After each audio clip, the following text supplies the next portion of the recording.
Oh, my child, lean closer to the fire. For the night is deep, the winds whisper, and the spirits listen. What I am about to tell you is a tale older than your grandfather's grandfather, a tale of trust, temptation, and the heavy price of betrayal. The storyteller paused, feeding the fire a dry branch. Sparks leapt upward like tiny spirits escaping into the sky. It begins, he said, lowering his voice, with two friends whose hearts once beat as one. Kofi and Jabari were born just 2 moons apart, and from the moment they could walk, they ran together, through dusty village paths, across wide golden fields, into the shadowy forest where sunlight danced through ancient trees. If you saw one, you saw the other. The elders often said these two are like the left hand and the right, separate, yet never apart. But life, my child, life has a way of testing even the purest bonds. On a humid evening when the sun melted into a red-orange haze, the two young men set out on a journey to collect rare healing roots for Elder Nia, the village's only healer. The forest that day felt strangely alive. Birds did not sing their usual cheerful songs. The wind carried whispers, not breezes. Even the ground felt softer, as though it hid secrets beneath its skin.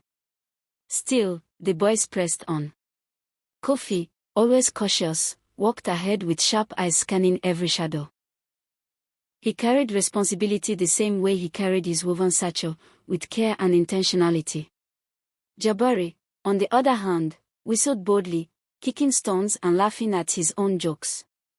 He was charming, confident, and restless. Too restless, even the spirits knew. After hours of searching, frustration began to weigh heavily on their shoulders. The roots they sought were rare, difficult to find even for seasoned gatherers. Just as Jabari groaned in defeat, Kofi's foot struck something solid beneath a pile of leaves. At first, he thought it was a tree root. Until he brushed away the dirt and the metallic glint of ancient bronze winked at him. A box, small but heavy, decorated with strange symbols that pulsed faintly under the dimming light. Jabari, Kofi whispered, his voice trembling, come see this. Jabari rushed over, and when he saw the chest, his breath caught. His hands hovered above it like a starving man reaching for food. Kofi, do you know what this is? Do you understand what this could mean for us? But before excitement could swallow them both, a low rumble echoed through the forest, almost like a warning. Birds scattered. Leaves shivered. The chest felt alive. Kofi drew back. We should be careful. We don't know what this is, Jabari.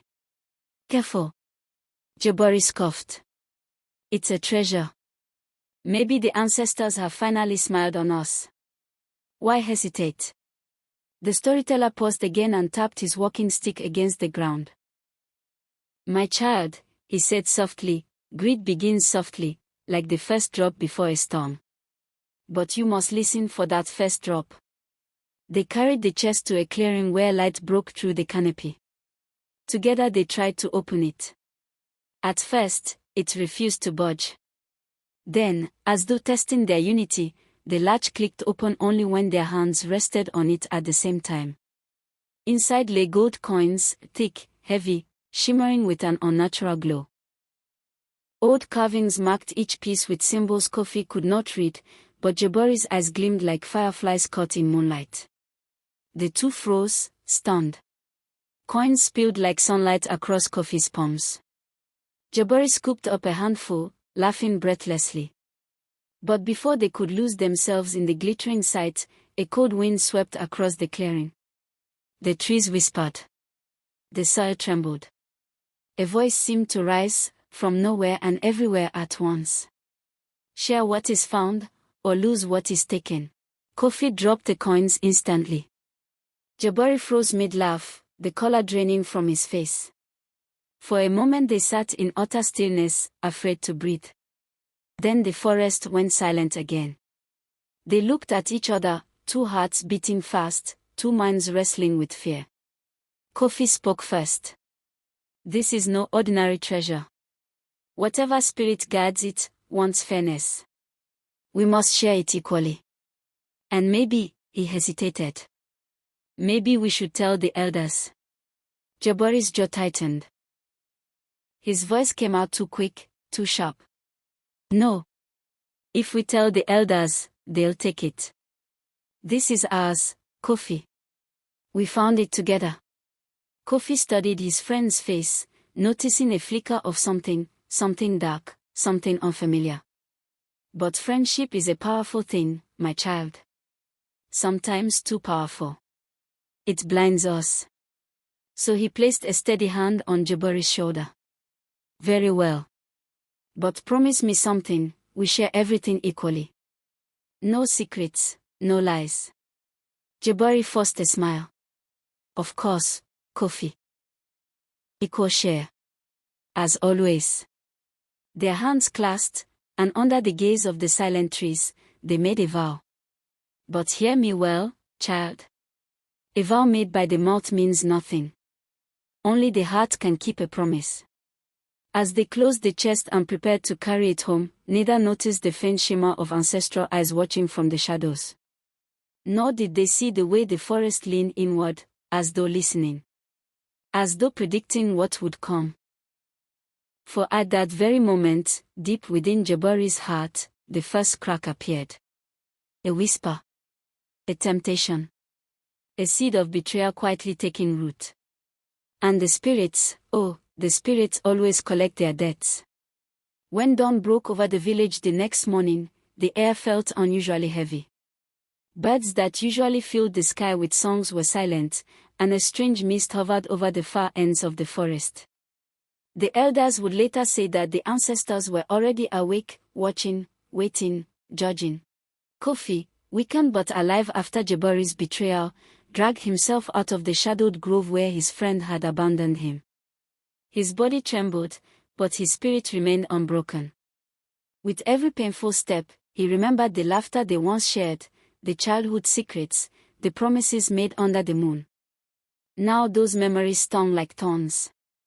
Meanwhile, Jabari returned to the hidden chest alone. His heart pounding with greed, he pried it open and stared at the gold that shimmered like 100 trapped suns. He piled the treasure into sacks, barely breathing from excitement. All mine, he whispered. His voice trembled, not with fear, but with hunger. But as he touched the last golden coin, the forest stirred. A cold wind swept through the clearing. The trees groaned as though ancient voices were waking inside them. Jabari felt the ground shiver beneath his feet. The leaves around him began to swirl in a spiral, faster and faster, forming the shape of a towering figure. Eyes like embers opened within the whirlwind. A voice rose, deep, ancient, and echoing from every direction at once. The treasure of the ancestors is not for the selfish. Jabari stumbled back, but the spirits were not finished. The gold that had filled his greedy hands turned hot, then cold, then dissolved into dust that slipped through his fingers like sand. Even the sacks he had filled collapsed into empty cloth. The world spun around him until the figure of the spirit leaned forward and whispered, "Betrayal carries its own price." And in that moment, Jabari felt something break inside him, not a bone, not a muscle, but the last piece of honor he had left. His knees gave out. His hands shook. And the mist swallowed him, leaving him with nothing but the weight of his own choices. Back in the village, Kofi was found by a group of hunters who rushed him to safety. When the elders heard his story, they bowed their heads in sorrow. Betrayal between friends was the deepest wound the community could feel. Yet they also saw the strength in Kofi's eyes, the resilience, the honesty, the heart that had never wavered. That night, the ancestors came again, but this time, softly. The wind carried a warm glow through the village. Kofi's wounds healed faster than anyone expected. The fields around his home flourished, his family prospered, and everything he touched seemed to grow. People said the ancestors had poured blessings on him because his spirit remained pure even when he had been wronged. As for Jabari, he returned to the village a shadow of himself. The gold was gone. His lies were exposed. And when he tried to speak, his voice cracked with shame. No one chased him away, but trust is not something that can be restored by words, only by truth and time. He lived quietly on the village outskirts, haunted by the memory of the treasure that turned to dust in his hands. The storyteller pauses, poking the crackling fire with a stick. In the end, the tale of Kofi and Jabari became a lesson told for generations, a reminder whispered to children and repeated by elders at night. Trust is a treasure more valuable than gold. And betrayal always demands a price.